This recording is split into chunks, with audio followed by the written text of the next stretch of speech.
Olá pessoal, muito bem-vindos a mais um Trigonocast aqui da Trigono Capital. Hoje, mais uma vez, recebo aqui Werner, meu sócio, fundou a gestora comigo, para comentar a resenha dele. Werner é um profissional que todo mundo conhece, já tem praticamente 40 anos de mercado. Né? Eu conheço o Werner desde 89, então tem muita história, muita experiência, é sempre uma aula e esse é o motivo pelo qual a gente tem traduzido mensalmente a resenha dele para esse formato aqui de podcast. Queria comentar com vocês também que agora a gente tem uma newsletter mensal. Quem quiser receber com muito conteúdo, é só se cadastrar no nosso site www.trigonocapital.com. Se cadastra lá pelo newsletter, todo mês vem aí com a ajuda do nosso departamento de marketing agora. Então vamos começar, Werner. Muito bem-vindo. Você fala muito de risco, né? Porque dizem que o maior risco é aquele que ninguém está vendo, né? Então você trouxe aí 2 livros super interessantes, fez uma viagem extremamente interessante aí pela Grécia. Conta um pouco dos livros, da sua viagem pra gente. Olá a todos, depois de uma pequena ausência aqui de férias, aqui na Grécia, também em Roma, né, e calhou, né, foi uma coincidência, só que não acredito em coincidência, que eu levei esses 2 livros, né, Super Previsões e Desafio aos Deuses, né, na minha bagagem, e Desafio aos Deuses já começa com Grécia, né. E na minha vida, eu trabalhei os primeiros 25 anos, vida profissional, como analista de crédito, diretor de crédito, também diretor de risco, também no Citibank, na Western Asset. Então, a minha história profissional está muito relacionada ao risco, né? E aí, quando você conjuga, faz essa equação de risco, né, e investimentos, ela é muito interessante, né? Porque se você evita o risco, você não tem retorno, né? Se você tomar muito risco, às vezes você joga tudo a perder, né? Você acaba até perdendo tudo com o pessoal. A gente vai até mostrar um pouquinho mais à frente, né? De comentar alguns teses muito arriscadas, exemplo aí, criptomoedas, né? Opções. Existem vários investimentos que pode ter um retorno alto, mas também o risco é muito grande, né? Basicamente, né, na Grécia Antiga, não havia nenhuma, digamos, gestão de riscos, se assim a gente pode dizer, né? Na verdade, eles acreditavam que nós humanos dependíamos da vontade dos deuses, né? Os deuses são aqueles conhecidos por todos vocês, né? Zeus, que é o Júpiter em Roma, Apolo é o único deus na Grécia e na Roma que é o mesmo deus, né? O nome Apolo. Então, na realidade, cada deus grego, romano, ele representa um arquétipo, né? Uma das condições humanas, né? De vaidade, aí tem a guerra, o prazer, né? Erotismo, né? O ciúmes, quer dizer, todos os deuses eles acabam representando nós seres humanos, né? Inclusive, mas quando a gente toma decisão hoje, né? A gente é baseado em quê? O que a gente recebe da mídia, né? Dos nossos assessores, dos nossos gerentes de investimentos. E o que a gente tenta explicar aqui através da resenha que nós devemos tomar as nossas decisões de investimentos baseados em nós mesmos, né? Na verdade, não adianta ficar seguindo basicamente a opinião de terceiros, porque cada ser humano, né, cada pessoa, ela é diferente da outra.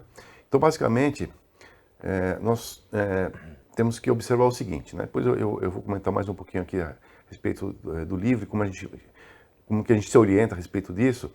Então, cada pessoa tem um apetite a risco e uma tolerância a risco, né? Alguns toleram mais, alguns toleram menos. Então, isso aqui é individual. Aí a gente tem que observar o que nós pretendemos no longo prazo a respeito dos nossos investimentos, da nossa poupança. Você quer preservar seu capital, apenas manter seu capital, né? Provavelmente você vai ter uma aposentadoria até pior do que sua renda hoje, né? Dificilmente quem não toma risco vai conseguir multiplicar seu capital.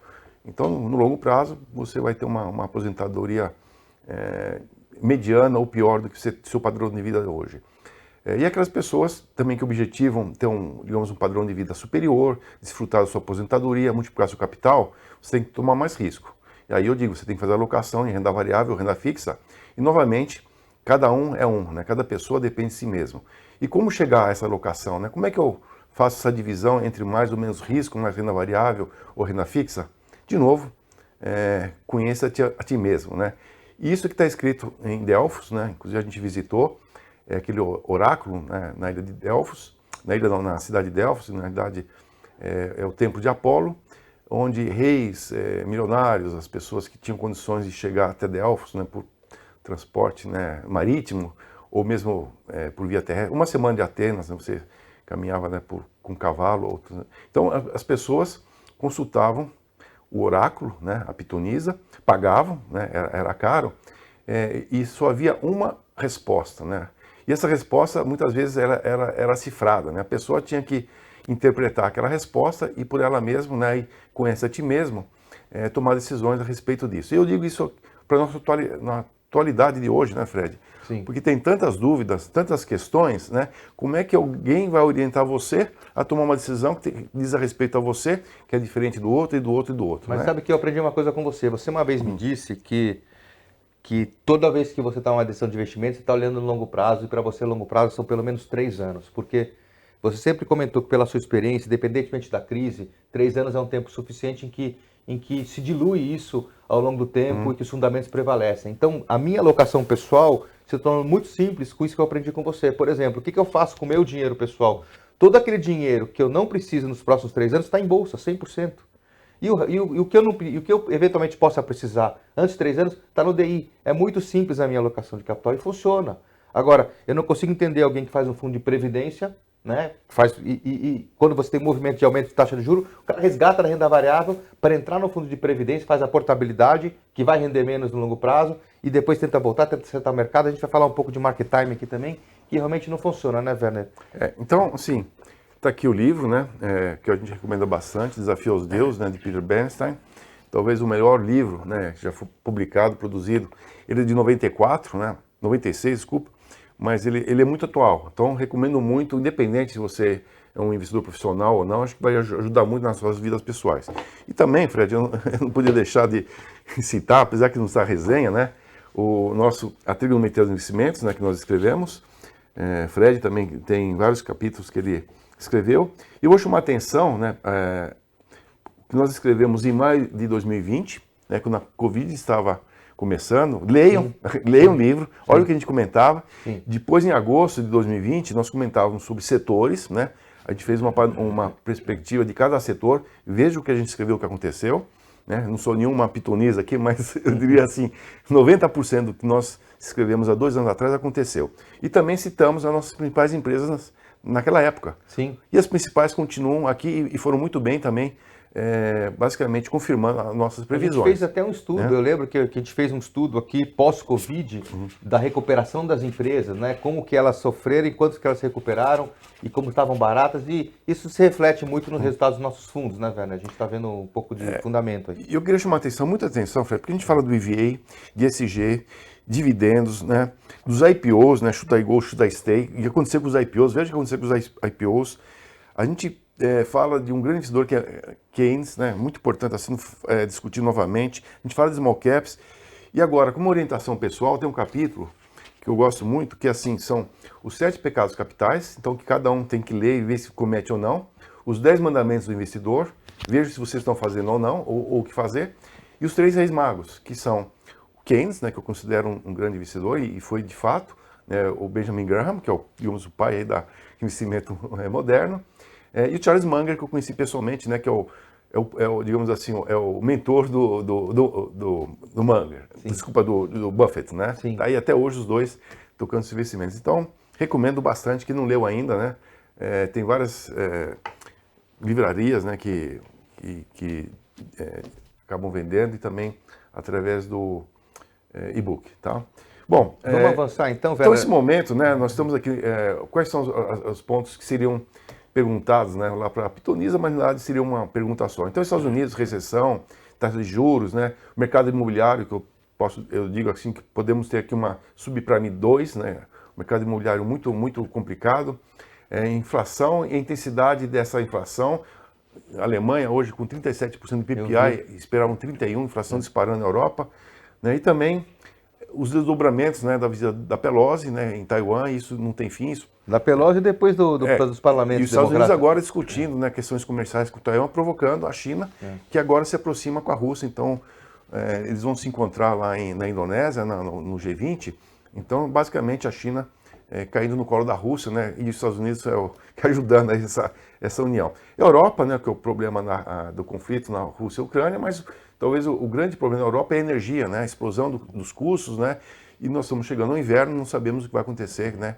Com a Vai ter qualificação. racionamento, né, Bernie? Já está, né? Várias indústrias, Racionamento, alumínio fechou, ferroligas fechou, né? A questão das eletrointensivas fecharam, né? Não tem como você produzir com energia 10 vezes mais caro, né? Sim. O governo pode até subsidiar a residência, mas a indústria é impossível. Na Ásia, a questão é se a economia da chinesa cresce mais ou menos, se vai ter novos lockdowns. A questão imobiliária chinesa também é muito complicada, como a americana, né? E também se teremos mais algumas paradas relacionadas à energia também. A China está com seca, com problemas energéticos, semelhante à Europa, né? E a questão global, né? A questão do ESG, se vai investir em petróleo ou não, a questão também dos semicondutores, se vai voltar ou não, questão de logística, custos de produção, e também o que a gente chama aqui os cisnes negros, né? Ou fat tail, coisas que são imprevisíveis, né? Que ninguém pensou, sabia, né? Ninguém sabia, então, a coronavírus ninguém sabia. Os piores são, né? Você vê aqui, ó, os outros, você que tem tanto tempo de mercado, né? Esse Black Monday que você colocou aí, eu lembro dele, eu não estava nem na faculdade ainda nessa época, mas eu lembro que foi o primeiro grande susto aí que eu já conhecia, não conhecia muito do mercado, mas me assustei. Você já viu muita coisa. A bolsa caiu 26% num dia, né? De lá, uma segunda-feira em outubro. E também, a questão relacionada também ao assassinato, né, a morte do Al-Zawahiri, né, que era o líder depois do Bin Laden, e nós já vimos o Rushdie sendo atacado, não sabemos se é relacionado ou não, né, mas atentados, né, esse escritor já estava há 20 anos já na mira, né? Estava na mira, mas agora foi atacado. Não sabemos alguns desdobramentos também. Taiwan, se poderá ter algum desdobramento. Então, vejam só a quantidade de incerteza, né, mas também a quantidade de oportunidades que surgem nesse cenário. Então, cada um vai decidir se é um risco, né, ou uma oportunidade de realocar seus investimentos. E eu lembro bem, Werner, desse hedge fund Long Term Capital Management, que foi foram alguns prêmios nobres que se juntaram, né? E eles teoricamente desenvolveram um algoritmo que era imbatível, que ganhava sempre. De certa maneira, não sei se acreditavam eles mesmos nessa falácia. Então, assim, não acreditem muito em dinheiro fácil, né? Não existe dinheiro fácil, não existe... Eu pensei, eu acho que de uma forma, né? Como eles fizeram 2 prêmios nobres, né? O John Meriwether e o Meriwether era o gestor da Salomon, era considerado um gênio, né? Sim. Com 2 prêmios nobres, né? E quebraram, né? Um prejuízo aí estimado de 126 bilhões de dólares, né? Então, uma coisa... Naquele tempo, isso foi em 98, dinheiro de hoje é uma coisa muito grande, né? A NASA caiu 78% em 2 anos, né? Imagine, 2 anos a Nasdaq, o pessoal gosta de tecnologia aí, 78% foi a queda da Nasdaq entre 10 de março de 2000 e 9 de outubro de 2020, né? Então a famosa .com, que o pessoal adora .com, né? Adora.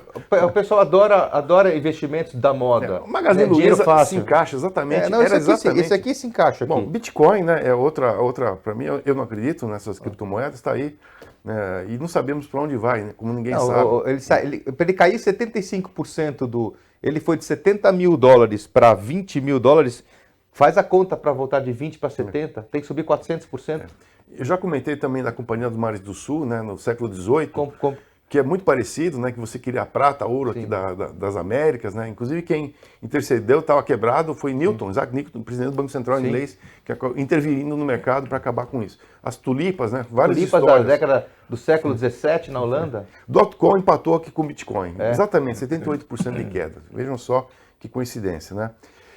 E também, novamente, né, o cisne negro, que nós denominamos aqui as curtoses na estatística, e também o fat tail, que são aqueles eventos imprevisíveis, né? Então... o ponto é que tem muito mais cisne negro no mundo do que a gente imagina, mas eles estão aí. E eles são imprevisíveis. Eles são imprevisíveis, então, né? A gente gosta muito desse gráfico aqui, porque mostra muito na nossa cabeça. É isso aí. Né? As pessoas que pensam no dia a dia, elas não são as que ganham dinheiro. Precisamos pensar a longo prazo, porque todos esses fat tails, esses cisnes negros, todas essas crises, elas se diluem com o tempo e prevalece fundamento. Obviamente, se você tem um fundo, um ativo que não tem lastro, como é o caso da Bitcoin que a gente comentou aqui, isso você não vai recuperar nunca. Mas quando você tem uma carteira, por exemplo, como a nossa carteira de ações, das nossas empresas que são sólidas, a Ferbasa, por exemplo, acabou de soltar um lucro aí, 380 milhões no trimestre, foi isso? Ferbasa, Fred, até comentei aqui num evento recente, né? em 25 anos foi a ação que mais subiu na Bolsa. Desde né? o Plano Real? Isso, mas vamos pegar os 25 anos, né, pouco, mas foram 65.000%, só que dá 30% ao ano. O dólar foi 6,5%. Então, quem investiu em Ferbasa Quase teve mais ou menos $30 ao ano. Né, rendimento, não, dólar mais 23% ao ano em 25 anos composto, tá? Uma empresa aí, e a gente investe em outro. E a segunda foi Unipar, mais ou menos parecido. E assim, commodities. Commodity é arriscado. Sim. Pois vejam no commodities no longo prazo. Eu lembro, velho, no coronavírus, no pico, a Ferbasa bateu R$10. Então, assim, obviamente, quando vem a tempestade, todo mundo se molha, todo mundo toma raio na cabeça. Mas uma Ferbasa, quando caiu com o mercado inteiro, foi um movimento beta, um tsunami que botou o mercado para baixo, que é o coronavírus, botou a Ferbasa R$10, São Martinho R$10, Tupi R$10, né? Estamos falando isso de março de 2020, estamos praticamente 2 anos e meio depois. A Ferbasa está 55, não é? A Tupi está... Esse ano? Não, qual é o preço da Tupi? Tá 27, 28, 27, né? São Martinho...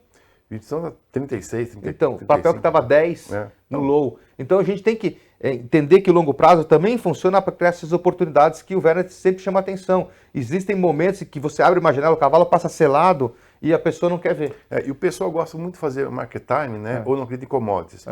E dessa retrospectiva de 25 anos, as ações que mais subiram na Bolsa foram Ferbasa, né? Sim. E aí você está mais Vale, só que subiu 1/3 da Ferbasa, mas uma das que mais subiram, olha, commodities, né, minério, claro. CSN, aço, né, e também mineração, e Gerdau, aço também. O pessoal é o que está lá na lona, né, essas empresas aí estão largadas, né, estão realmente muito depreciadas, e são commodities. Só que quem investiu em 25 anos teve um retorno aí, e através de dividendos também. Então, mas você chama muita atenção, porque você mesmo comenta de um estudo que você leu dos dividendos, poder dos dividendos. Dividendo depende da empresa, não depende do mercado. Está aqui, ó. Leio aqui, né?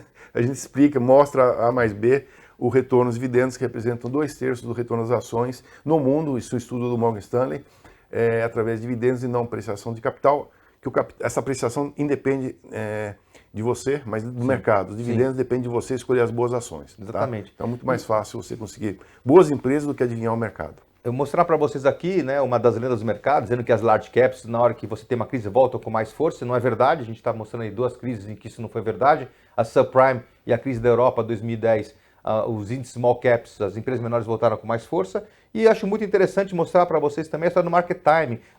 Eu vou entrar agora eu vou sair. Eu vou entrar, vou sair. O cara que fica tentando operar o fundo, tentando operar a bolsa e não pensa no longo prazo. Se você olhar o 3.322 pregões, de abril de 2008 a dezembro de 2021, o índice Small Caps ele cresceu 137%.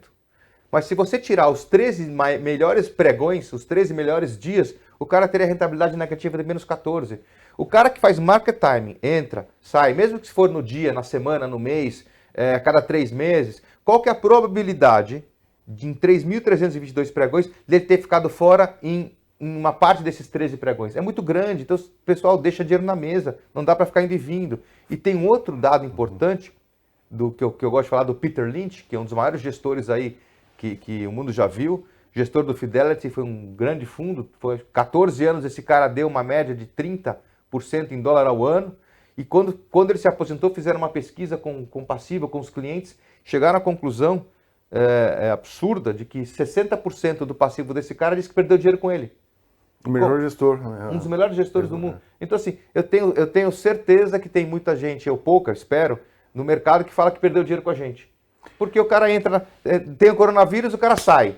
Aí o cara fica esperando. Quando o negócio se recuperou, agora eu vou entrar. Aí tem a primeira solavanca, o cara sai de novo. Então, assim, não dá, tem que ficar quieto. Tem que entender que o Werner, quando faz uma decisão de investimento, né, o Werner, o time dele, está pensando no longo prazo, está olhando na empresa. Essas coisas que chacoalham no meio do caminho são ondas naturais de mercado, mas tem que ter o barco forte para passar por cima. Eu vou dar o melhor exemplo atual, sem citar Peter Lynch, né, coisa do passado.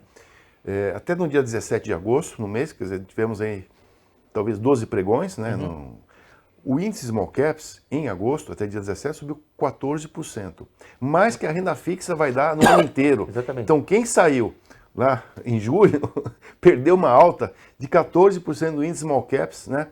Em 12 pregões. Então, basicamente é isso que está mostrando, né? Então, quando que você vai recuperar isso aqui com a renda fixa? Tem que esperar um ano para perder recuperar o que você perdeu ou deixou de ganhar em 12 dias, E né? sabe o que acontece, velho? A partir de janeiro, né? Você teve dois momentos, né? Um momento desse já foi, que foi a marcação a mercado dos fundos, que não existia antes.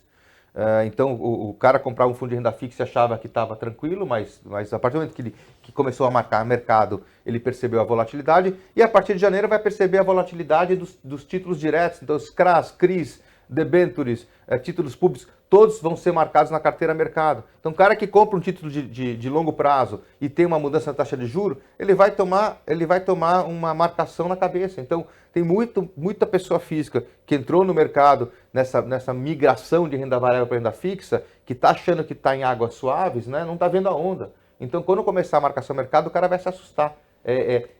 E aí o cara entende o que é risco. Olha a consistência do resultado aqui dos nossos fundos. A gente tem um gráfico mostrando aí, desde o começo praticamente, né? Você está vendo o mercado há 12 meses meio de lado, né? Ele vai e volta. Isso aqui está indo até julho de 2022, então não está pegando esse agosto maravilhoso. Então, né? Fred, perfeito.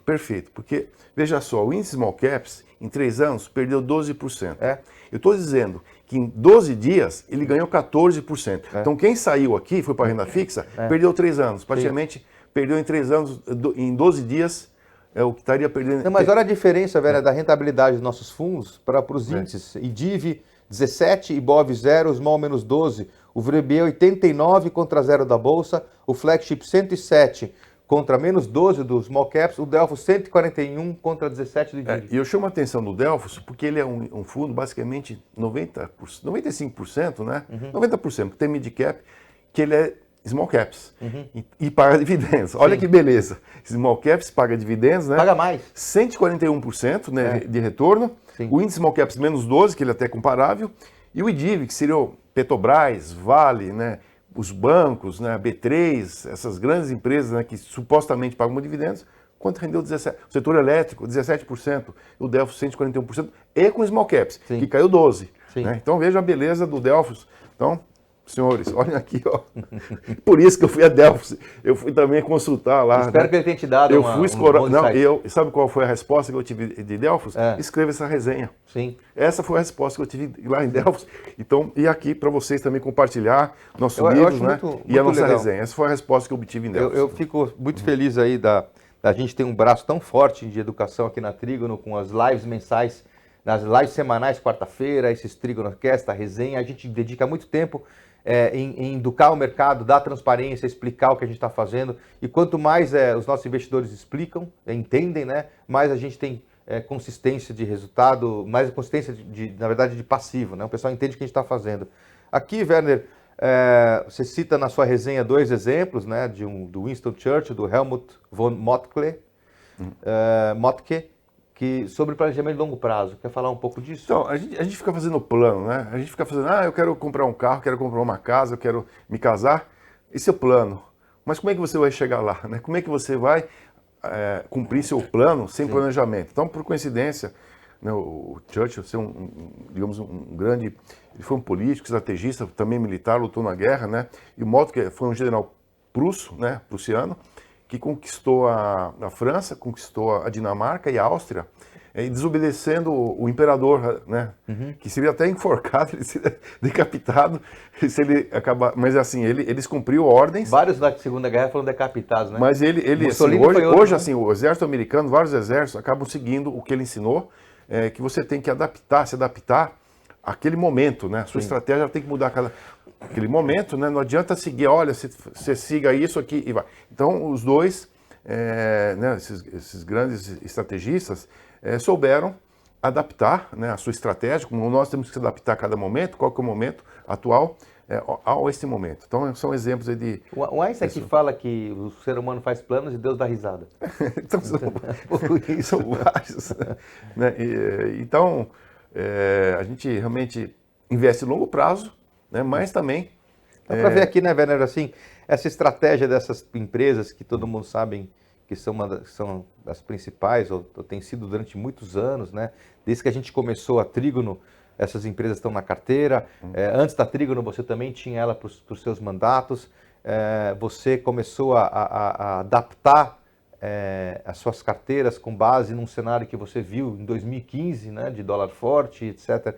Então, conseguiu antever muito o que está acontecendo, o cenário não mudou, então, estruturalmente, as empresas estão muito fortes. Quando você fala para mim, crise de energia na Europa, crise de energia na China, isso pega na veia Ferbasa. Pega essas empresas, a descarbonização, a eficiência energética, né? Tudo isso aqui passa por essas 3 empresas. Eu também vou incluir mais um nome aqui, que é a Kepler, que é segurança alimentar. Né? Então a China acaba estocando a sua segurança alimentar no Brasil, o mundo depende do Brasil, o mundo vai abastecer 40% da produção adicional de alimentos nos próximos 20 anos, né? E a Kepler realmente é o celeiro do Brasil e o Brasil é o celeiro do mundo. Então são empresas importantes, né, que a gente mostra aqui e que já estão no portfólio há muito tempo, né? Se olhar nosso livro aqui, tá aí. Tá aqui, a gente Quantas comenta. vezes você fala?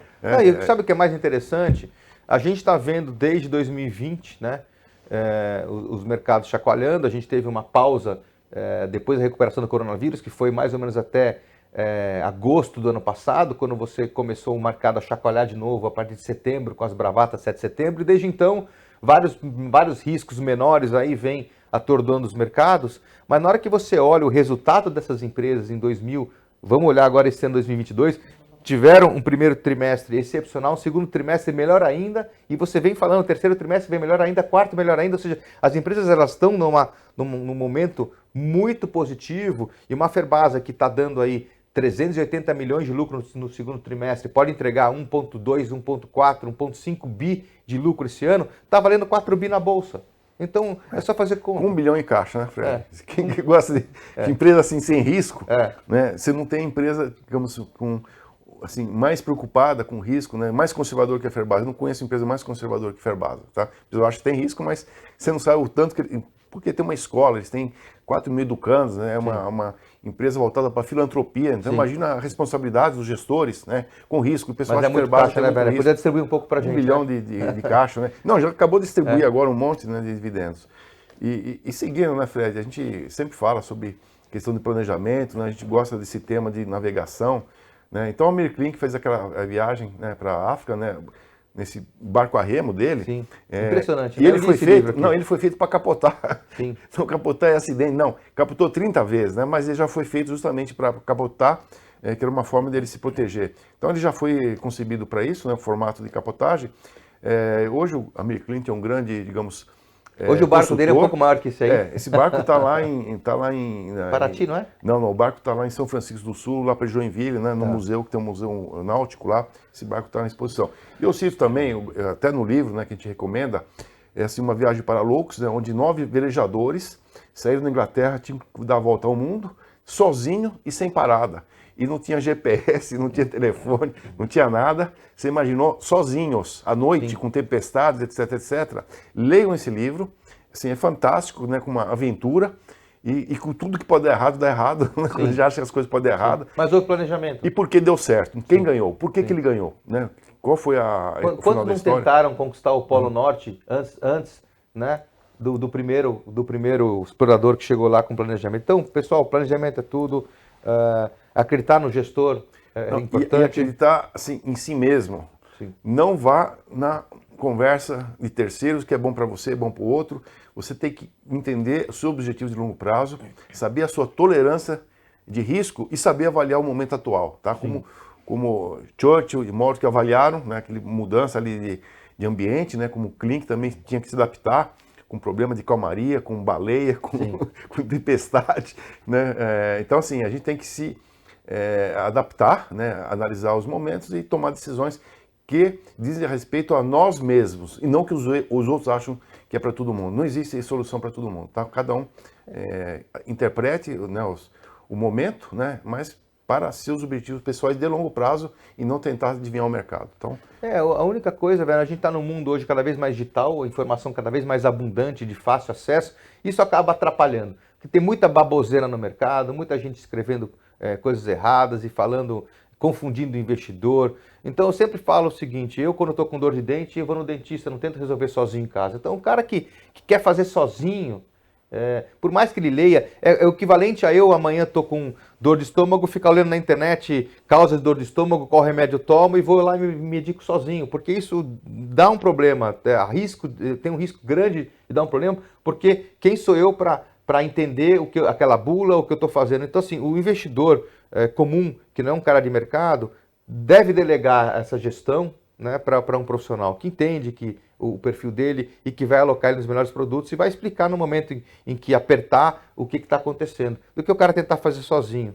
E nós temos produtos também, quem gosta de renda fixa, né, e não quer sair do crédito, nós temos o nosso fundo Pulsar, né, em crédito, excepcional gestor, o Marcelo Pichot Tramontina, que a gente conhece aí há 24 anos, então quem realmente não tem tolerância, né, para renda variável nesse momento, temos aí o produto Pulsar, né, que está disponível também. O Pulsar é um fundo de crédito que a gente lançou com uma equipe nova, já falamos algumas vezes aqui. Marcelo Tramontina, gestor, trabalhou com o Werner no Citi há muito tempo. A gente importou ele do Chile e Santander. Esse é um fundo que aloca até 20% em bonds latino-americanas, em dólar, então o fundo ele é redeado.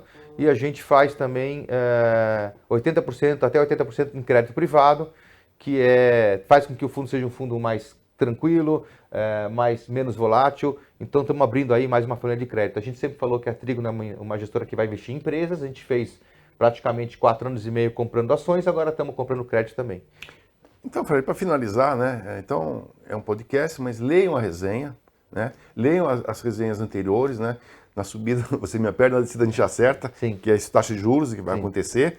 Leiam, recomendo bastante esse livro e outras que nós recomendamos no livro, tem toda a bibliografia. E também, né, o meu preferido, inclusive hoje eu estava lendo, né, inclusive para ver o que a gente escreveu no passado. Sim, será que super interessante. Será que eu estava maluco? Eu comecei, caramba, olha só o que a gente escreveu. Entender que você estava falando um pouco antes da crise, né, porque ninguém estava sabendo. As empresas, os setores, a crise que aconteceu, a gente escreveu em maio. Olha o que aconteceu depois escreveu em agosto de 20. Olha o que aconteceu. E novamente está nesse momento, né, de indecisão. E acho que cada um saberá tirar proveito desses momentos, né, para si mesmo. Então, pessoal, muito obrigado. Eu queria chamar a atenção para a quantidade de informação que a gente tem todo dia, o informativo diário, as nossas lives semanais, nossos podcasts, as lâminas mensais e agora a nossa resenha, né, nosso newsletter mensal, muito além do óbvio, que você tem realmente um apanhado de informações da gestora, da mídia, do que falaram da gente, de artigos que a gente quer compartilhar com vocês. Então, sejam sempre bem-vindos, estamos muito contentes aí com os resultados e vamos navegar essas ondas aí, né, Werner? Com planejamento e com força e com determinação. Eu sou um eterno otimista, né? Mas o que a gente aprendeu aqui, inclusive lendo, é que o otimista vive mais e vive melhor, tá? Então o pessimista vive triste, preocupado e morre antes do que o otimista e não desfruta a vida. Então sejamos otimistas, o que a vida que vem, né, os deuses nos mandam, que o Deus manda pra gente, a gente recebe, né, de bom grado, né? Não adianta brigar, né, com o destino, mas a gente tem que aproveitar a vida, né, e viver que a vida é boa e a gente tem que desfrutar daquilo que nos oferece, especialmente olhando para frente, né? Independente da crise. E o investimento, um bom investimento, logicamente vai trazer um bom retorno, uma vida agradável, né? No longo prazo, e espero que todos desfrutem a vida e tenham bons resultados aí com seus investimentos. E a Trigo está aqui para contribuir para isso. Então, obrigado a todos. E não confundir, né, Werner, otimismo com oba-oba, né? Porque assim, às vezes o cara fica animado aí com a Bitcoin, que todo mundo está comprando, e aí depois o cara se estrepa com todo mundo. Então precisa ter fundamento, pessoal, não é só otimismo. Otimismo, mas ao mesmo tempo fundamento, né? Lastro. O otimismo responsável, né? O otimismo prudente. As coisas, otimismo e prudência não são coisas associadas, né? Então, eu acho que prudência é não tomar risco. Né? Você tem que avaliar os riscos e tomar aquele risco que melhor te atende, né? Que é compatível com o seu perfil, tá? Por isso, conheça de ti mesmo. Pessoal, muito obrigado. A gente estendeu um pouco mais esse podcast, mas acho que foi um podcast bastante rico. Werner, muito obrigado. E um ótimo aí final de semana para todos. Eu sei que esse podcast é atemporal, mas desejo aí sempre muito otimismo, muita força, muita saúde. E muito obrigado aí por compartilhar, obrigado por assistir. Obrigado a todos. Não percam a próxima resenha, que já está aqui na cabeça, e é a última resenha, tá? Então, obrigado a todos. Obrigado, viu? Até mais. Até o próximo.